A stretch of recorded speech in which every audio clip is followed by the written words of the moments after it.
Rääkimata jäänud lugu. See on see rääkimata jäänud lugu, mis kummitab.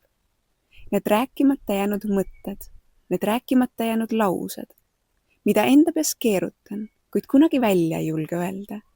See kõik nüüd minust välja tahab tulla. Ja see ongi veidi hirmutav ja samas ka nii põnev. Põnev mõelda, et kas tõesti minu mõtted kellelegi head võivad tuua. Kas tõesti nendest mõtetest koorub nüüd midagi imelist, midagi sellist, mida olen terve elu tundnud ja mida olen alati soovinud jagada. Las see nüüd pääseb minu seest valla. Las saagu sellest midagi, mida saan maailmaga jagada. Las saagu sellest abi kõigile, kes neid sõnu otsivad.